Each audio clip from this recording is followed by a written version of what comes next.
To this evening.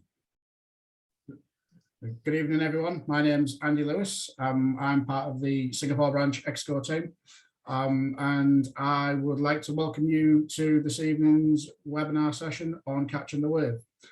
First of all, I would like to introduce Dr. David Gold, who is the Vice President of IOSH, to introduce himself and bring the session to a start. Dr. David Gold. Thank you, Andy. And my friend Lawrence Webb, who's the president-elect, will actually be launching the session. But I've been asked to just give you a little bit of background about myself. I'm a vice president of IOSH. I'm American, as you can tell by my accent, but I've been living in Switzerland for the past 35 years.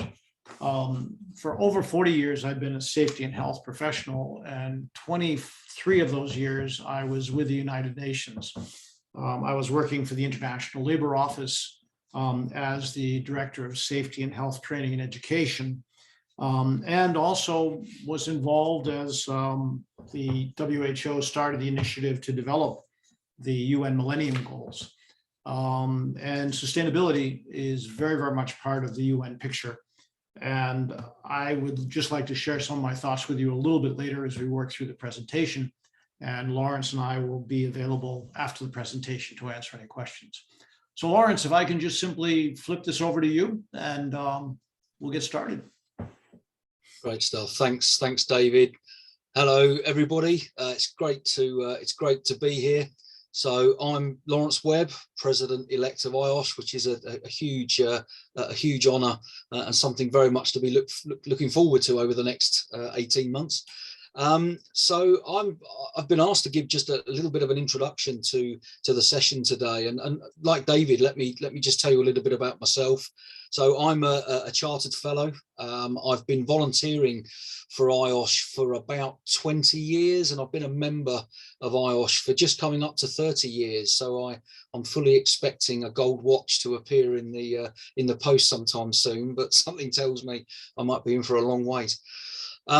So as well as being very active in IOSH, just like David before me, I'm a member of the IOSH Construction Group and a mentor within the IOSH Mentoring Scheme.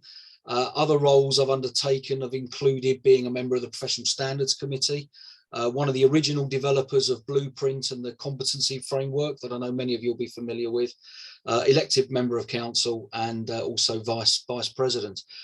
My day job sees me as the group's Safety, Health and Environment Strategy Director for a UK-based engineering and construction company called Costain. And it's interesting that this particular session today around Catch the Wave is something that as an organisation as Costain, we're actually having exactly the same drive. So it's fantastic for me to be able to represent IOSH at this level and be fully focused in the day job on exactly the same area of interest. So that's fantastic.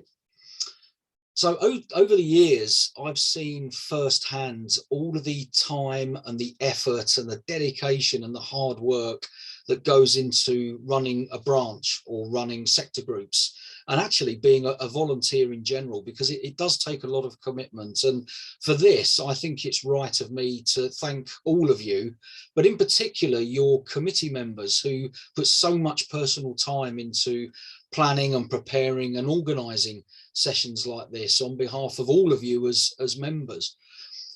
So I took a little bit of time just to see what you've been up to as a branch over the last couple of years, and obviously COVID has changed the opportunities available to us all, sometimes in the negative, but also in the positive in terms of the outreach that these fantastic events give us. And if you look back at what you've actually taken the time to look at, you've looked at physical health and well-being, including ergonomics and also mental health, biomedical facilities and the management of those, radiation safety.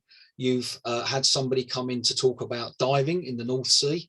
You've also reflected on large global conferences, and you've also run networking chats that I know from personal experience are a great initiative to keep everybody together. So you've worked really hard to have a nice, wide, varied series of subject areas. And again, I thank you for that, because that's just a great support network for all of us. So let's just take a little look at what our current president, Louise Hosking, is actually up to in terms of her term. Now, she's got a very clear focus on people sustainability and putting the heart into health and safety. And this is very much a move away from occupational safety and health as something which is process-led and very much focusing on people and why OSH is important and how we as a discipline, as a profession, add tremendous value to the world of work.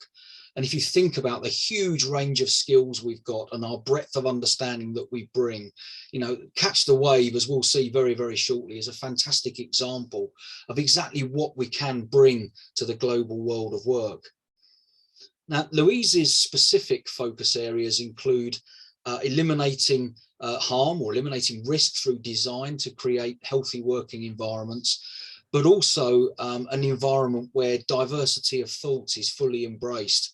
Along with women in health and safety, which brings us nicely into the second area, which is about her drive to ensure that we're all bringing a strong psychological safety into our working environments, creating positive and empowered working relationships built on trust. The next area is demonstrating how our profession adds value to drive businesses to be better across the globe, including in developing nations. Also creating pipelines of successors and leaders in health and safety. So thinking very much about where our future is coming from.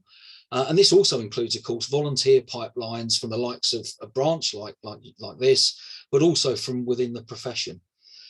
And finally, building bridges and connecting all of our networks, not just within IOSH, but across all the other disciplines and all the other professional organisations that we work with. And that's a fantastic opportunity that aligns really well with our current Work 2022 strategy.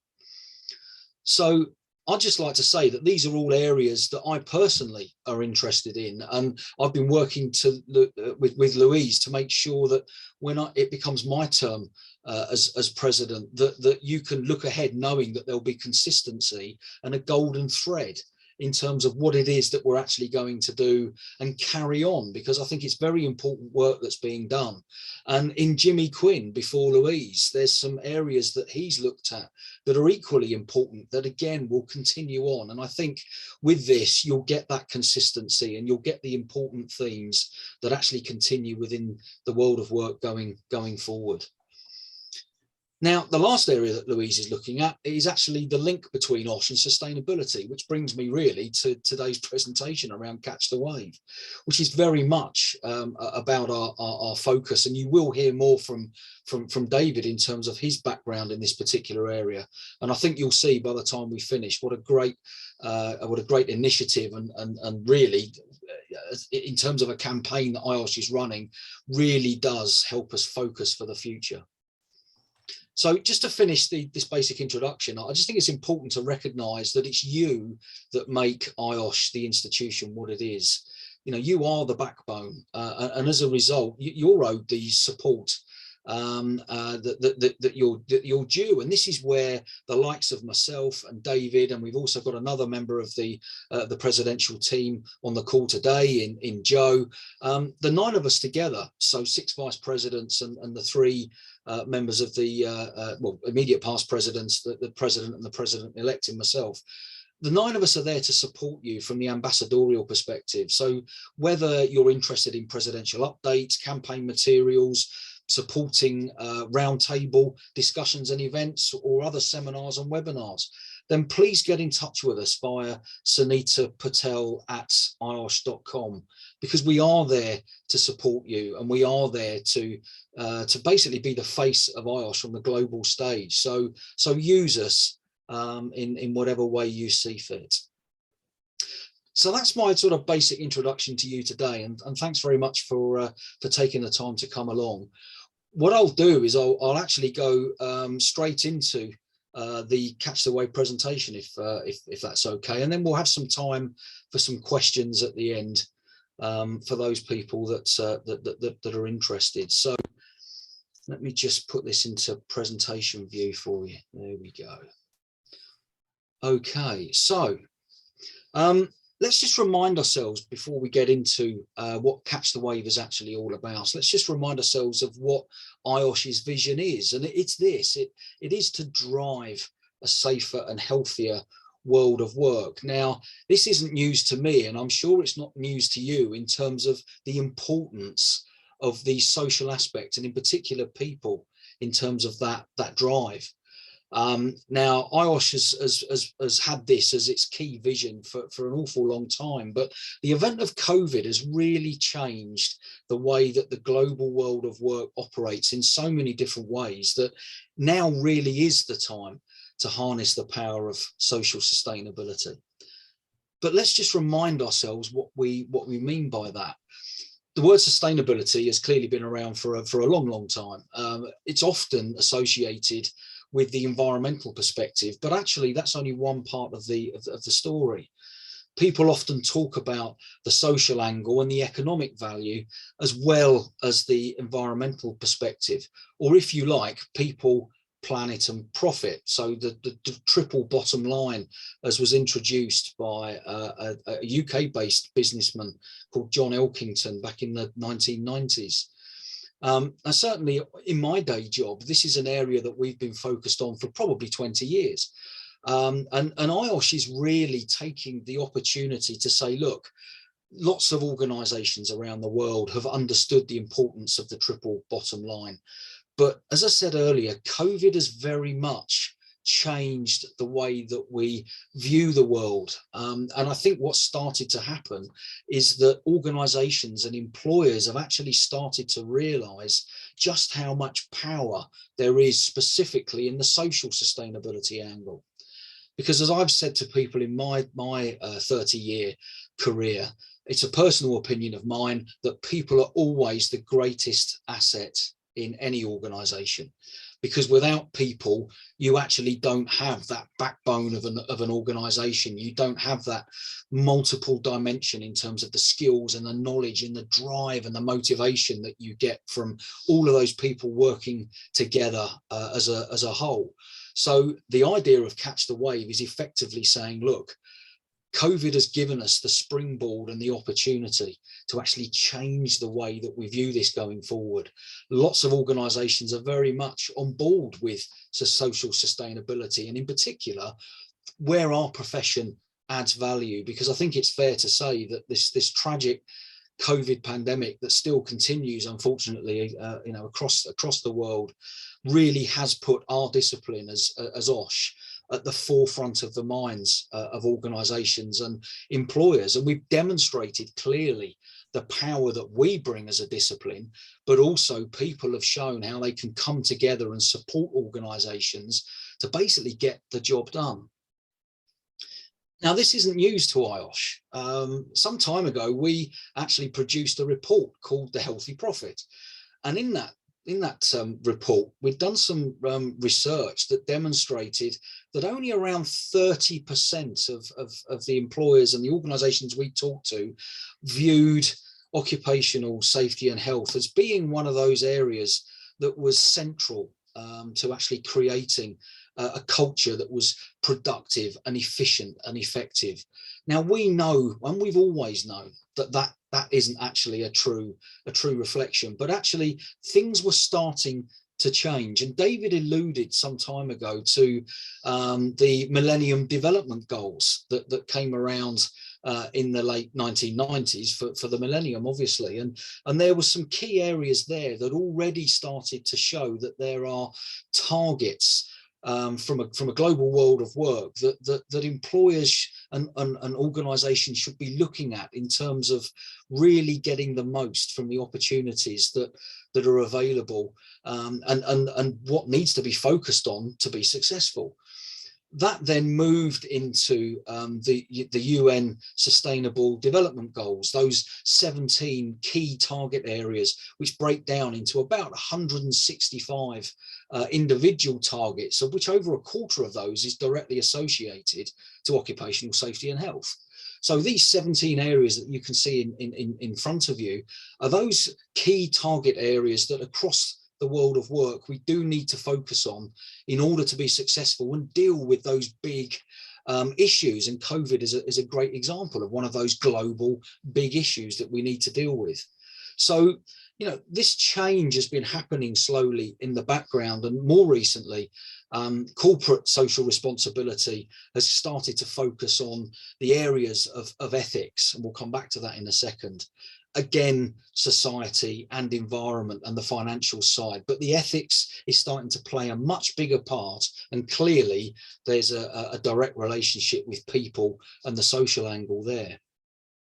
Now, employers can clearly act as a force for good, but as I've said, work as a whole and the workers and the workforce within the workplace is equally a force for good. And the United Nations Global Compact is actually a collection of nearly 16,000 organizations now from across the world who've actually got together and have said, look, at the end of the day, corporate responsibility, corporate social responsibility really is the way forward. So there is this drive bubbling along underneath, which is really fueling this ongoing change. And COVID has also affected the way that we as workers see our world of work. So many of us have had to completely change the way we operate, whether we've gone from being someone who was office-based to home-based, or someone who was traveling a country or a part of the world, or in fact, even on a global basis,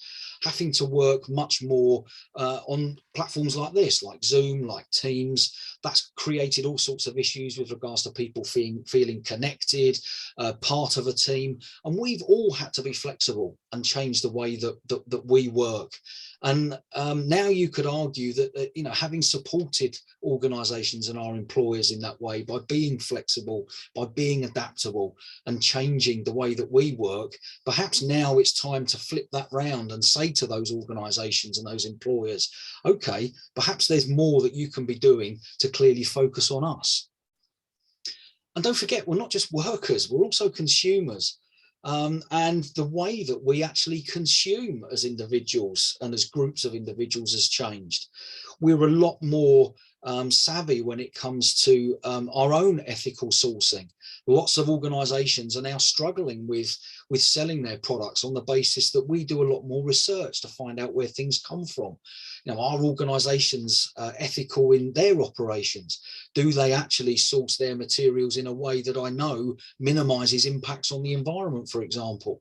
And people are focusing a lot more locally to make the use of the opportunities from those organizations who perhaps don't have to import things from the other side of the world or the other side of a country or whatever it might be. So there's a whole wake of changes going on. And the final one to mention that really is becoming a huge driver is where investors are seeing these changes and where they're seeing the power starting to emerge. And what you've got here is just a few examples of reports that are starting to show that investing organizations are now very much looking at organizations and employers who are looking after their people and are putting people first, because they know that if you invest in your people will invest in you, which is exactly what I've just described over the last 5 minutes. So at the end of the day, if investors are turning around and saying, well, look, as an organization A versus organization B, if organization A isn't really looking after their people and isn't supporting them in a way which is sustainable, because that is clearly a key feature of any organization and its operation, and of course its healthy future, then they are likely to want to invest their money elsewhere. And you can see with the graph on the right hand side there, the number of organizations that are actually signing up to this basic principle, and it's growing, and in fact has doubled in the last 5 years. And this is where our financiers are actually investing their money now. So there's an awful lot in place to say that now really is time to catch the wave. And our campaign is very much about harnessing all these opportunities and putting people very much at the heart of businesses going forward and looking at that social sustainability angle. So let me show you a very short video that puts all of this into a final piece of context before I hand over to David.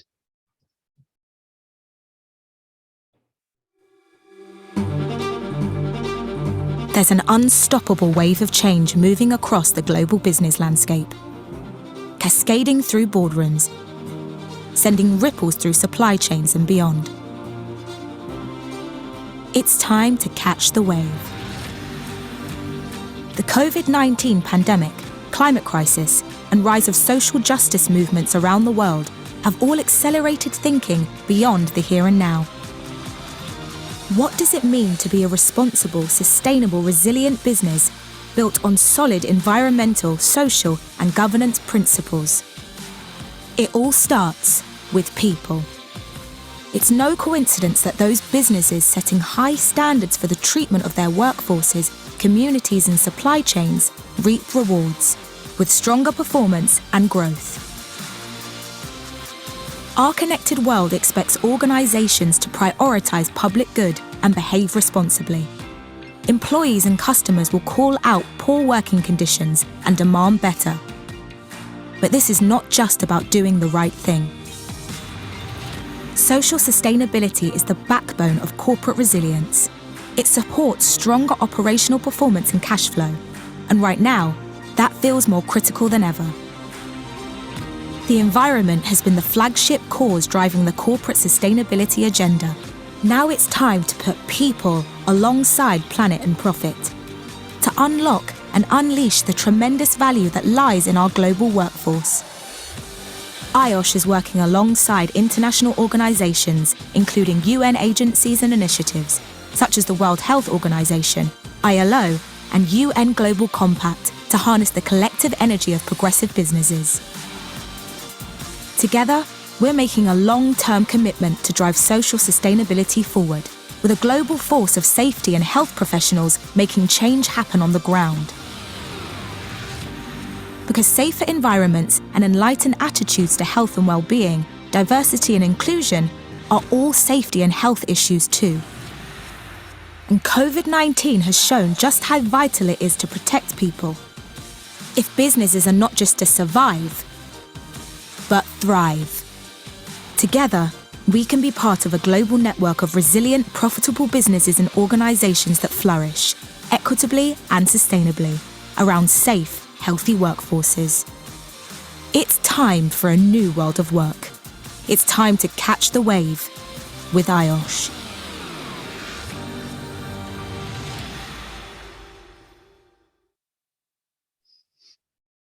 Okay, David, I shall. Thank you. I appreciate the introduction that my friend and colleague Lawrence was able to share with you regarding sustainability, but I'd like to start off my part of the presentation with a question for you. And you have a reactions button on the bottom right side of the bar on the bottom, where you can do things like give a thumbs up, or you can give an applause, or whatever it may be. But what I'd like you to do at this point in time is, I have a question for you. The first question is, and just give me a thumbs up or a thumbs down, do you understand the term sustainability? Do you understand what sustainability is at this point? Okay, I've got 2 people with a thumbs up, 3, 4, 5. Anybody with a thumbs down that you're a little bit questionable? Okay, many of you do understand the word sustainability. Now, the other question is, do you understand the role of the safety and health professional, or the safety and health practitioner, as far as your role with sustainability is concerned? Could you give me a thumbs up if you understand that clearly? We're a little bit weaker on that, okay? And okay, the strength is rapidly growing as you think about it a little bit, and that's great. I think it's important because it's an important message that we need to spread. We need to spread the idea of sustainability. Let me give you a little bit of history. As I mentioned earlier, and as several of you are aware of, I worked for 23 years in the United Nations. I started in the UN in 1985 in the field of occupational safety and health. And one of the things that was very interesting, in the late 1980s, Gro Harlem Brundtland, who at that point in time was Prime Minister of Norway, later to become the Director General of the World Health Organization, developed a report on the idea of sustainability. Now, sustainability in Bro Harlan Brundtland's world was a little bit broader, but she had the definition, and I'm paraphrasing here. And these are actions that meet the present needs without compromising the future of future generations to meet their needs. This becomes very important. We start to become not being centered on ourselves, but being centered on what footprint we're leaving and how we're moving forward. And when I was a UN official, I left the UN a number of years ago, but when I was a UN official, we talked about sustainability. And it was basically, in lay terms, we said this very, very simply. When you go to a country and you take action as a UN official, and then you leave that country, what will be left afterwards? And will it continue? Will it be sustainable in the long run? And one of the things we need to do as safety and health professionals, we have to be a leader. We have to be an enabler to make sure that we're not only, when someone's in front of us and we're saying, hey, listen, you're doing a great job today. Can we improve this or improve that? Will it be something when you turn the corner and go back that it will no longer happen? Will it be something where people are just simply giving lip service to you, or will it be something that will lead to long-term change? Earlier, Lawrence talked about sustainable development goals. And the sustainable development goals were basically generated as a result of Bro Harlan Brundtland's work. And in the sustainable development goals, there were basically three pillars. We have the social pillar, we have the economic pillar, and we have the environmental pillar. And obviously the field of safety and health and what Catch the Wave is all about is the social pillar, as Lawrence shared with you earlier. And in the development goals, there are three boxes that I would just like you to think about a little bit as we work through this and you think about your role as an enabler. Okay. There is good health and well-being. There is decent work and economic growth. And there's industrial innovation and infrastructure. And if we think about it, if we think about our role as we go up and down the chain, and if you look at this graph in front of you, we should be part of all of that. We should be a fiber in industry. And the slide, I believe, is very correct, because there is this idea of operational management in the workforce and then OSH being part of it. But I would like to see us move the OSH a little bit more to the left and be more integrated into the fiber of the enterprise so that there is integration of safety and health in everything we do to lead toward this idea of social responsibility. Now, one question that comes up is, how does culture play a role with this? We have been advocates for many years of an occupational safety and health culture.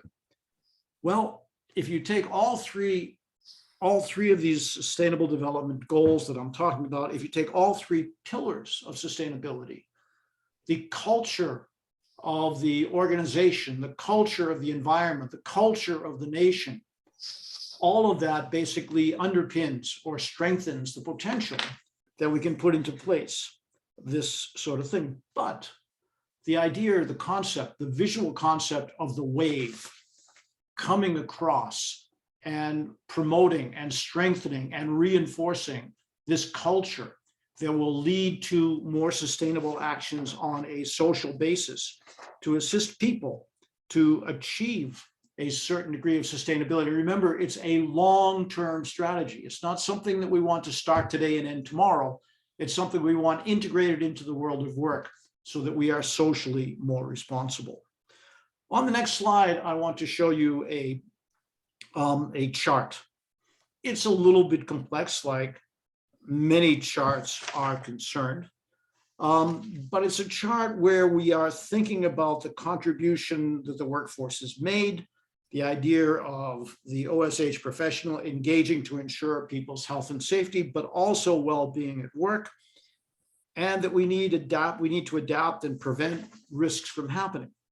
And here, to put this into a larger system, we need to understand that we're all part of it. And this particular graph gives us an insight in some of the differences our profession can make. So if you look at the left side of the graph, in the middle, you have the six-sided, or the, if you like, the stop sign on the right side. And on the left side, just opposite that, you will see worker safety and health. Well, it's probably worker safety, health, and environment. It's something that's a little bit beyond that. But you can see in the graph that there is an arrow up that looks at the employee morale, accountability, organizational productivity. If you look down, you see natural resources and organizational costs. If you look to the right of worker safety and health, you also see family health. And we put that all into the perspective of being part of a social dynamic which will strengthen or improve human welfare.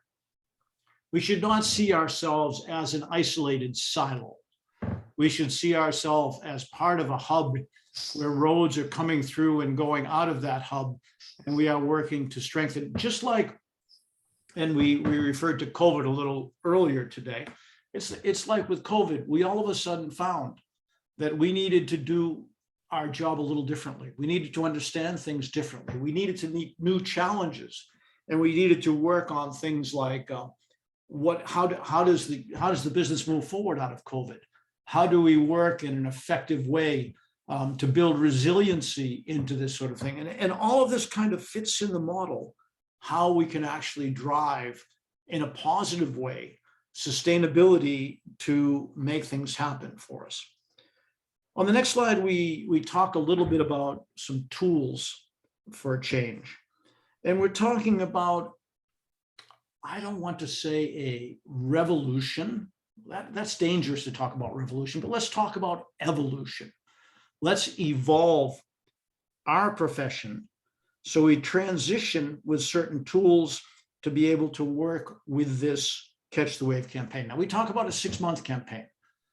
I would say that, and I think Lawrence and I agree, and I'm sure at the same time that the current president of IOSH agrees with that, and the presidential team, we're talking about longer than 6 months.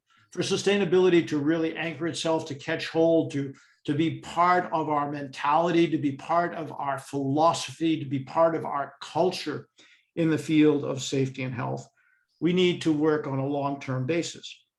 But you will find that we do have some tools. We have some research papers, we have some webinars, we have some free download materials. And also, we're working on a suite of social sustainability training courses for leaders, managers, and workers. So on the next slide, let's look at the timeline a little bit. And this timeline is a little bit skewed right now. It's not exactly where we want to be, and it's not exactly the landmarks that we're going, but just get the general idea of it.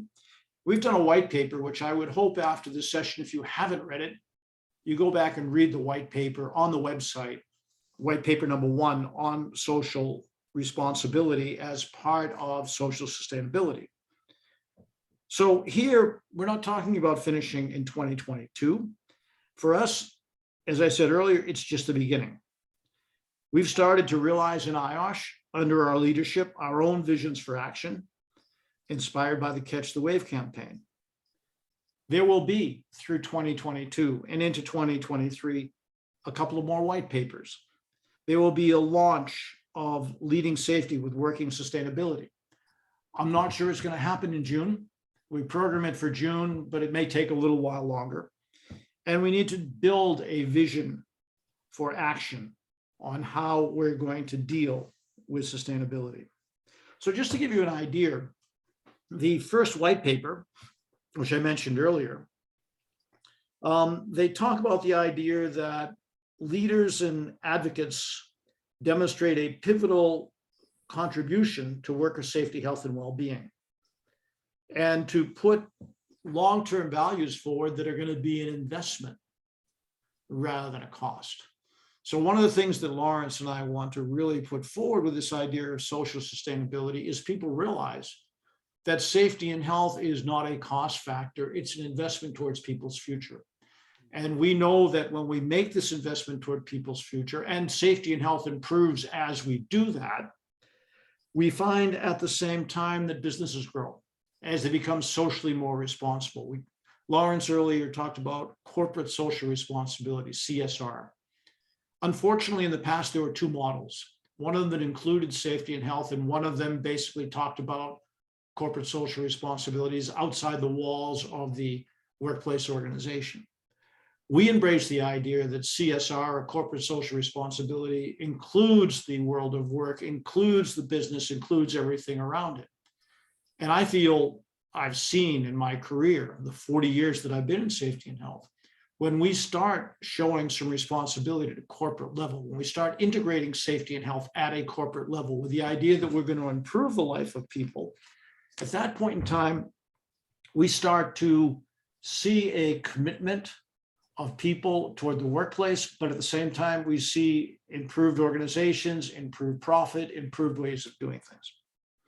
So on the next slide, I have a picture of a risk manager, GradIOSH. She comes from Johannesburg, Africa.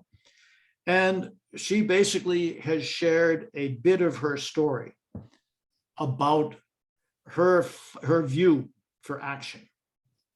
And she said that, I'm going to read to you, I hope you don't mind, but she's basically said that Catch the Wave has instilled in me a sense of purpose.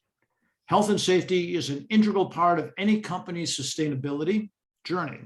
It's my objective to ensure that people, and more specifically, the need for safer and healthier working environments, are elevated and represented on the sustainability agenda of my organization to fulfill a necessary social need. Now, I would hope from that statement that is made by Sheena, you get the feeling, you get a certain degree of comfort that we're not parachuting a new concept into occupational safety and health and environment.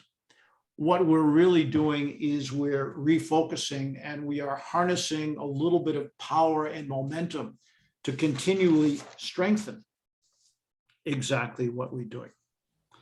So I want to give you a challenge. Before I change slides, I give you a challenge. And the challenge you have as a safety and health professional is to respond to the growth of sustainable action as part of your job and integrate this concept of sustainable action into your job.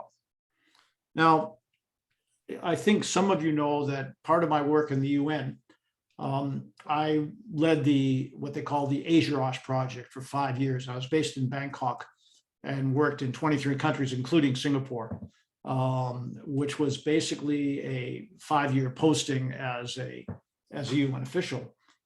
And one of the things I saw, and one of the things that I think you should be proud of in Singapore, is Singapore was a natural leader in occupational safety and health in the Asia Pacific region, if not, dare I say, the world. In fact, I was so pleased when I was working with another UN organization on a very short-term basis that both JC and myself we found ourselves in Austria sitting together and talking about safety and health. And JC was invited to Austria to share some of the views that he had as far as safety and health in industry. So I recognize professionally Singapore as a leader. And as a leader, we set examples. We don't push a string, we pull a string. And you're there up in the front to pull a string. And in my mind, to try to to actually generate or to reinforce or continue this wave. I'm a man of the sea.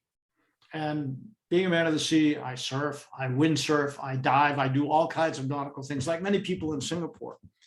And I'm very, very fond of this idea of catching the wave, because when I either body surf or I windsurf and I'm on the back of a wave, I want that wave to continue going for a very, very long period of time. I want to have that ride. I want to have that adrenaline rush. I want all of these different hormones to activate, because I'm right on that wave and I'm enjoying being on the crest of that wave as the wave moves forward through the water. So take that analogy. I think it's a good analogy of the idea of getting on the back of that wave, getting on the crest of that wave, and keep it moving in a sustainable way. So on the next slide, we have catch the wave in one sentence. And catch the wave post-COVID, I'm not sure we're quite post-COVID yet, but we're getting there, is a call to action for all organizations of every size to recognize your role. Your role as safety and health professionals in harnessing the power of your people by reaching out to the occupational safety and health professionals who operate at the heart of every community. It's a simple sentence, but I'm hoping by Lawrence's and my presentation today as two, well, forget about our presidential titles, as two chartered fellows, two people who are trying to give something to this community, that we want to really strengthen our profession to be able to do this. And on the last slide I want to show you, or the penultimate slide, as one would say, I guess, in British English, here are some next steps.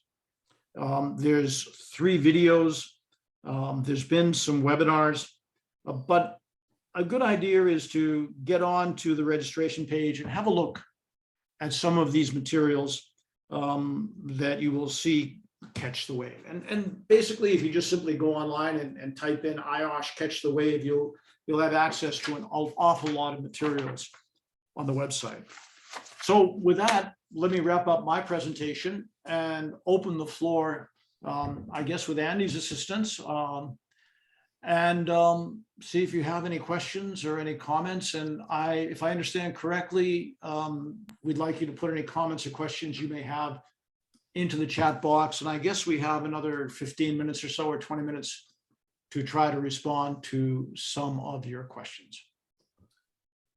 Thank you, Dr. David Gold and Lawrence Webb, much appreciated. We do have a question in the chat it's from JC, and he asks, why did IOSH call it catch the wave? Would ride the wave be more appropriate? Well, let me go back to my analogy, if you don't mind, Lawrence. As I say, I've surfed. I adore windsurfing. I haven't tried kite surfing yet. I'm not sure it's good for my back at this point in time, but before I can actually ride the wave, I need to be able to catch it. And when I'm in the sea and I'm sitting on top of my board and I've got my feet dangling in the water, hopefully there's no sharks underneath me. And I'm dangling my feet in the water and I'm kind of watching one wave after another wave after another wave and trying to select in a set of waves, which is the best one for me to get onto.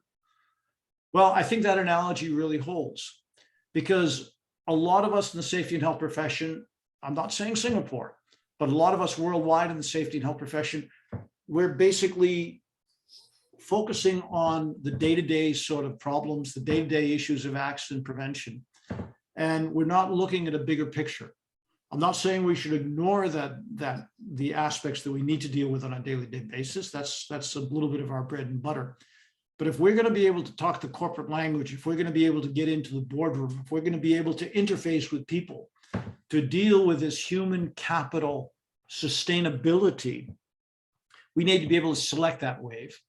And we need to be able to work to get ourselves on top of it. So I think I prefer, frankly, the idea of catching the wave. And then maybe as a next step, we figure out how to stay on that wave and ride with it.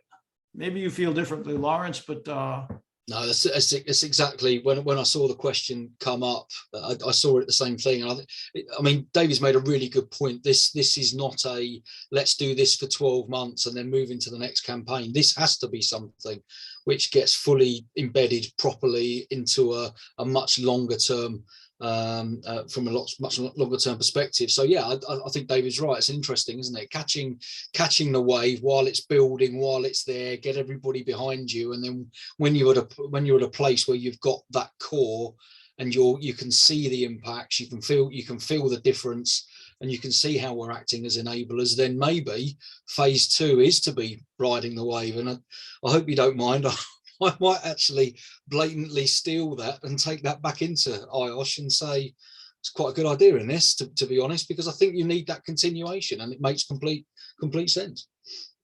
And not only that, but as you're riding a wave, whether you're on a windsurfer, a kite surfer, or a surfboard, you need to work to stay on top of that wave. You don't want to crash into the curl. You don't want to go beyond that wave. I I see in the background Andy smiling that way, because all of us have crashed off of a wave, I'm sure, that have ridden a surfboard. We need to work to keep our presence, our omnipresence on that wave. It's a little easier with this Catch the Wave campaign because we have the tools there to do that. But it's something we want to stay on top of it, and we want to. I'm not sure we want to have that adrenaline rush for all this period of time, but it is a tool that is going to really change the way we think about social sustainability.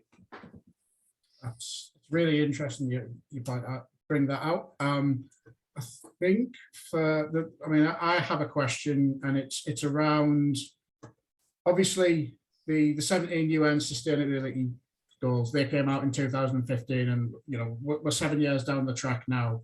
But reporting is optional around things like health and safety, and there's no consistent framework around what should be reported in what way. How, and I suppose this to both yourself, Dr. Gould, and to Lawrence, how do we as a professional organisation try and start to change the perception of having more structured reporting, and where does that start, and how can we drive that from a sustainability perspective? I'm not sure you're going to be comfortable with my answer, Andy. I'm not sure when we're reporting, if we talk about reporting a sustainable, where we are with the Sustainable Development Goals and where we are with sustainability. I think the first part of it, while we are trying to identify and catch that wave, is to be able to start building the notion and building the concept of these Sustainable Development Goals, and also specifically the social goal, into our fiber as safety and health professionals. And as safety and health professionals, one of the most important tasks for me is to build a safety and health culture in the organization I work with. And this parallels beautifully with the idea of building a safety and health culture, from top down to bottom up, and laterally and vertically, and in many ways you can go. But before we start reporting, we need to build a structure. We need to get that structure in place. We need to identify and start riding that wave. And I think as a subsequent step, Andy, that would be to build a mechanism where we can start capturing this thing. And, I'm an academic. I like to write academic papers. I love to teach in universities. And I think a beautiful subject for someone that is going through university, who is doing perhaps a doctorate, perhaps a master's in occupational safety and health, maybe to actually look at academically some sort of tool that can look at this whole issue of social sustainability and see how we can identify ways to capture our successes first and foremost, and where we need to grow with that. Now, I don't know if you're happy with the answer that I've given you, Andy, but I'm happy with my response. Lawrence, maybe you have a different take. Yeah, no, I mean, you and I have always been on a similar page. I mean, a couple of things I'd perhaps offer that I've just jotted down is building on what David's just said about the need to build a culture. Absolutely right. I think the other thing that needs to happen is people need to, as part of that cultural development, also build a different understanding of how to report on things. And there's been lots of work that's been done more recently to try and come up with some standardized reporting methodology for the likes of well-being. What does it mean? How do you measure it, and so on? And that means you need some sort of standardized framework that everybody understands in the same way, to the same extent. And we all know on the call today that isn't easy. What I would say though is individually as organizations, what we can do to try and start to drive that change in the way that we think is actually change the way that we drive the behaviors that are needed to actually fuel that culture. And that, in my experience, certainly is very much about starting to move towards leading indicators rather than lagging ones, which is not easy. It's not an easy thing to do. But if you think about catching a wave Using the surfing analogy, I've only done it once and realized that maybe I better take up golf, and I tried that and realized that maybe there's something else out there for me.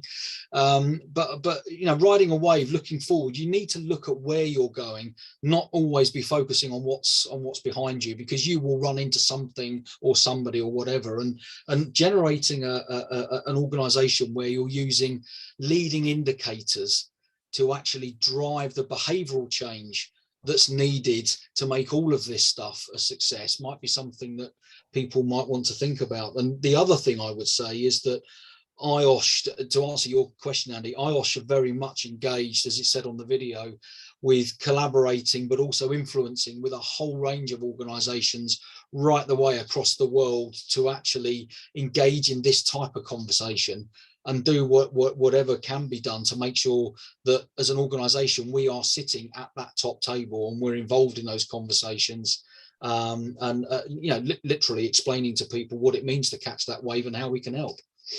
And this kind of segues, if I can, Andy, into the question that's on the chat box from Nayake. Am I pronouncing that right? I'm sorry if I'm butchering your name. And she's talking about, well, there are issues besides safety and health, and she appreciates the issue of we need to get out of the silo approach. We need to get out of the myopic sort of view where we're kind of, we've got four walls around us. We don't go outside of those four walls. And she talks about working in safety, in health, in public health, as a team to overcome future challenges and pandemics. And I think this is a very, very critical point that is being made, because our future challenges are changing. The pandemic has showed us that. The pandemic has showed us that as a profession, well, it's difficult to define an occupational safety and health professional, because we all come at it with different ways. We come at it from different degrees. We've come at it from different perspectives. But at the same time, we start to develop a common goal. And when you look at IOSH and its 2022 vision, and you look at the idea that there is a focus on mental health, there is a focus on a variety of different issues, we need to work within the institution. And I'm not just saying we as Lawrence and myself on the presidential team. All of us as members need to work with the institution to identify where this profession is going and how it is getting there. We're a professional organization, we're a membership organization, and through a variety of different means, it's the way we can actually develop what the needs are of the membership and how we should be moving forward. What is the profession today? Are we strong enough in the field of occupational health? And are we leaders in the area of occupational safety? Now, do we know our boundaries in occupational health? For example, OSH, H is the little letter, unfortunately. And I know Lawrence and I both feel that H should be an equal letter to the S of safety. So it becomes really important. So the question is, has IOSH got any plans how to make this bridge, how to do this, how to bring it forward? I would turn the question around back to you. Are you providing to IOSH the input through council, through the presidential team, through a variety, there's even chats going on, regular chats going on with the presidential team and council, where you can engage and you can start talking about this, so all of us understand where the needs are individually and collectively, so that we can try to influence strategically, not operationally, but strategically, where IOSH is going. So I'm not answering the question per se, but I'm trying to put the responsibility a little bit back on your shoulders and have these conversations and have these discussions and make sure these discussions make their way to us so that we can put this forward. Nayake, have I answered your question? I hope I have. I don't know if you're still on board or not. I think you are. I mean, it's an interesting concept. We all need to sort of come to the table with ideas on how to change and shape the landscape. And I think I've seen over the last 12 months, the health become more of a key focus area. albeit forced by business through the pandemic, but that's not a bad thing. And I think to take that momentum and keep on running can only be a positive. We've came to the end of the allotted time. On behalf of the Singapore branch and Neural, who's our chairperson, I'd like to thank President-elect Lawrence Webb for being part of the session today, and Vice President Dr. David Gold for delivering this really informative and answering the questions so openly and honestly, and really appreciate the time that you guys have given up, and it's much appreciated. So on behalf of the Singapore branch and everyone who's attended tonight, thank you very much. And to our members who've joined in to take part and be part of this session, we really appreciate it. Stay safe, have a good morning, day and afternoon, and we'll look forward to speaking to you all soon. Thank you very much. Cheers. Take care. Thanks, everyone.